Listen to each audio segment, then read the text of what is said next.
응급 의료 체계 개선 방안을 복지부 장관님 보고해 주십시오. 네, 고위험 임산부 신생아 및 응급의료 체계 개선 방안에 대해서 보고드리겠습니다.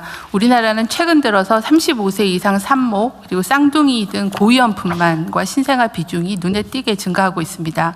25년부터 중증 권역 지역 모자의료센터 체계를 구축하고 전원 전담팀 진료 협력 체계 시범 사업을 추진했지만 과중한 업무 강도 그리고 의료 사고에 대한 법적 부담 등으로 전문 인력은 매우 부족하고 분만 기관 간의 연계, 이송 미비 등으로 인해서 현장에서는 미수용과 수용 지연 사례가 발생하고 있습니다. 국민의 생명을 살리는 정부를 구현하기 위해 향후 60일 이내에 이송 전원 체계를 즉각 정비하고 2027년 상반기까지는 모자의료 체계 재편과 의료 사고에 대한 법적 부담을 완화하여 모성 사망비를 최저 수준으로 만들도록 하겠습니다. 우선 60일 이내에 기존 자원을 최대한 활용해서 지역 협력 체계를 강화하여 신속하게 진료를 받으실 수 있도록 하겠습니다. 첫째, 일반 분만병원과 권역 모자센터 간의 연계 협력을 강화해서 고위험 응급 분만 발생 시에는 해당 권역센터에서 수용하도록 하고 또 진료 협력 체계가 없는 충청권, 전북권, 제주권에는 올해 7월까지 조속하게 구축하겠습니다. 둘째, 119 출동 시 임신부가 다니던 분만병원으로 우선 이송하여 의사가 상태를 판단하도록 하고 해당 병원에서 진료가 어려울 경우에는 모자의료 전담팀과 119가 협력하여 권역 및 전국 단위로 이송병원을 신속하게 선정하겠습니다. 신속하고 안전한 이송을 위해 병원 간 전원에도 119 구급차를 지원하고 범부처 응급의료 헬기도 연계하겠습니다. 의사가 탑승하는 닥터 헬기를 우선 활용토록 하여 고위험 임산부와 신생아를 보다 더 안전하게 이송하도록 하겠습니다. 셋째, 국립중앙의료원 중앙모자의료센터 내에 전담 상황팀의 전원 전담팀의 상황 요원을 증원해서 동시에 여러 건을 처리할 수 있도록 하겠습니다. 6월부터는 모자의료 정보 시스템을 개통해서 기존의 전화 문의 방식을 시스템 동시 요청 방식으로 개선해서 병원 선정 시간을 단축하겠습니다. 모자의료센터에 대한 인력 규제도 완화하고 건강보험 지원도 확대합니다. 야간 휴일 등 의료 현장에 부족한 인력을 보완하기 위해 지역 내에 분만병원의 전문의를 활용한 시간제 근무 등 다양한 근무 형태를 도입하겠습니다. 임신 주수, 미숙아의 상태, 비수도권 여부 등에 따라서 모자의료센터에 추가로 건강보험 지원을 확대하겠습니다. 다음은 2027년 상반기까지의 추진 계획입니다. 먼저 현재 서울에만 2개소가 있는 중증 모자의료센터를 5국 중심의 비수도권으로 확대하겠습니다. 응급 상황 발생 시에 즉시 환자를 수용할 수 있도록 중증센터에는 신생아 중환자실 예비 병상을 확보하겠습니다. 현재 운영 중인 중증 권역 지역 모자의료센터를 진료 역량과 실적에 따라서 단계를 조정하여 실질적으로 기능할 수 있도록 체계를 정비하겠습니다. 또한 센터별 역할과 의무를 명확히 해서 역할 수행 여부에 따라 재지정하는 제도를 도입하겠습니다. 비수도권을 중심으로 지원을 강화하겠습니다. 비수도권 모자의료센터의 시니어 의사 채용을 지원하고 국립대병원의 상과 전임교원 증원도 추진하겠습니다.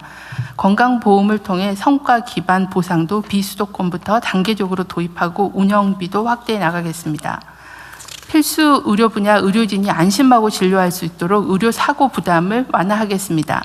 지난해 말부터 분만 등 필수 의료 전문의를 대상으로 의료 사고 시에 최대 17억까지 보장하는 고액 배상 보험의 보험료 지원을 해왔습니다. 오는 6월부터는 그 대상을 응급의료센터, 신생아 중환자실 전문의까지 확대하겠습니다.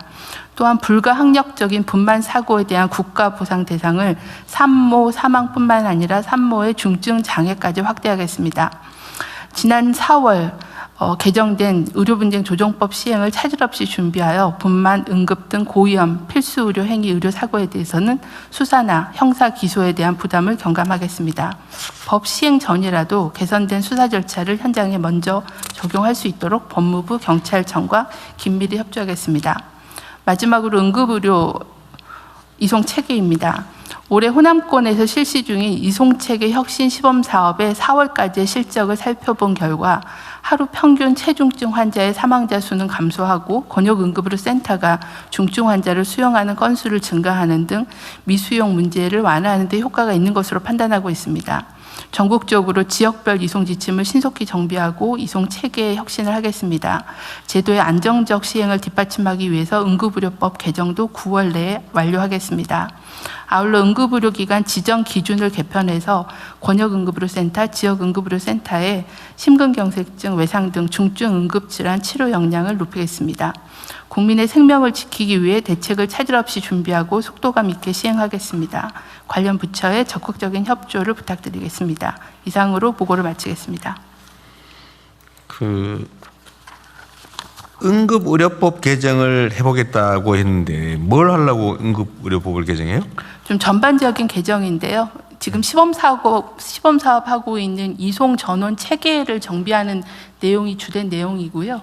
그다음에 지역 응급의료센터의 지정 기준도 강화해서 명칭도 좀 변경하는 내용들이 전반적으로 들어 있습니다. 알겠습니다. 제가 전에 한번 얘기했을 가능성이 있는데 어떤 국가의 제도를 만드는 거 있잖아요. 근데 거기에는 이제 소위 헌법, 법률, 시행령, 규칙, 이렇게 조례 이렇게 순서가 위계가 있는 거죠, 위계가. 그런데 모든 제도는 법으로 만들어야 된다. 이거는 사실이 아니에요. 시행령도 법령의 일부죠. 이게 지금 요즘은 다 입법 이렇게 하는데, 물론 그게 가장 안전하고 편하긴 한데, 지금 국회 상황이 무슨 법 하나 만들려면 그 몇 달씩 막 심하면 몇 년씩 걸리고, 우리가 필요한 제도 개선을 하려고 지금 계획하고 있는 게 아마 수천 건 넘을 텐데, 그거 다 법으로 하려고 그러면 못 하거든요. 그런데 원래 우리 법제처가 언제 한번 각 정부 기관들에 설명을 한번 해주면 좋겠는데. 예, 그러도록 하겠습니다. 그리고 현재까지도 법무부가 해도 되고 법제처가 해도 되는데 법제처가 하는 게 나을 수도 있겠네. 하여튼 국민의 권리를 구체적으로 침해하거나 아니면 의무 부담을 설정하는 것은 법률에 의해서 하라고 헌법에 돼 있긴 한데, 그게 아니고 예를 들면 일반적인 제도를 설계하거나 간접적으로 부담이 좀 된다든지 이런 거는 법률이 금지하지 않으면 시행령으로 해도 되거든요. 예를 들면 응급의료에 관한 응급의료가 국민들의 의료 응급 상황을 대처하기 위해서 만든 법인데, 그 법이 금지를 하거나 그 법에 반하지 않으면 그 법률의 목적을 이행하기 위한 시행령을 만들어서 시행해도 돼요. 근데 그걸 다 요즘은 이제 이게 일종의 그런 걸 수 있는데, 책임 문제 때문에 그럴 수 있거든요. 이제 공무원들이 법률과 상식에 또는 헌법과 상식에 부합하도록 업무를 하면 고의로 뭘 나쁜 짓을 하려고 하는 게 아니냐, 그게 다 면책되거나 그런데, 어느 순간부터 이거를 툭 하면 무슨 직권남용이니 뭘 어쩌고 그냥 감사에 수사에 처벌을 하고 문책하고 이러니까 다 안 하려고 그러는 거예요. 그게 전 정부 부처에 다 퍼져 있어요. 다 법으로 정하지 않으면 안 된다, 이런 강박관념이 생겨버린 거예요. 그래서 다 우리가 실제로는 시행령이나 규칙이나 지방자치단체들도 지방정부들도 조례로 해도 될 일을 다 그냥 법으로 미루고 법이 정해지지 않을 때까지 안 해버리고, 이러니까 사회 발전이 됩니까? 원래 사법 판단은 반드시 법에 근거가 있어야 되지만, 행정은 법률이 금지하지 않으면 공익 목적을 이행하기 위해서 해도 되는 거예요. 그게 원래 행정의 일반 논리잖아요. 그걸 보장하기 위해서 시행령 제정 권한도 있는 거고. 그래서 좀 능동적으로 적극적으로 하면 좋겠다는 생각이 듭니다. 예, 너무 경색돼 있어요. 그리고 요즘이야 법무부나 경찰이나 검찰이 그런 걸 할 일은 없겠지만, 하여튼 그런 걸 제도적으로라도 보장을 해줘야 됩니다.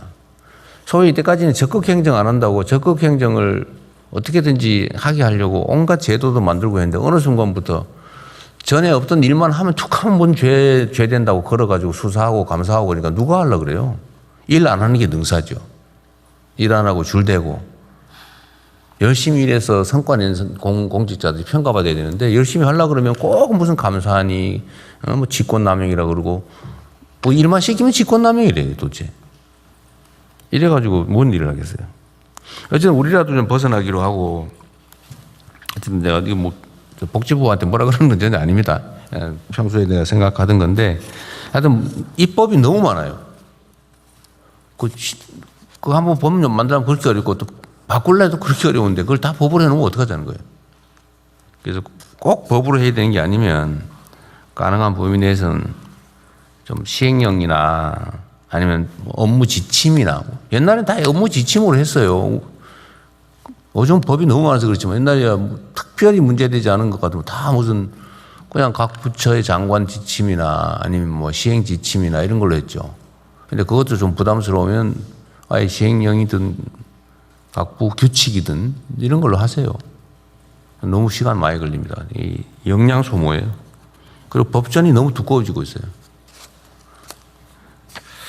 이제 다른 부처들도 다 마찬가지로 좀 신경 써주시기 바랍니다. 너무 느려서 그래요. 우리가 해야 될 일이 산더미 같은데 그 국회에 매달려가지고 일단 입법으로 방침을 정하면 국회가 할 때까지 아무것도 못하고 대기하잖아요.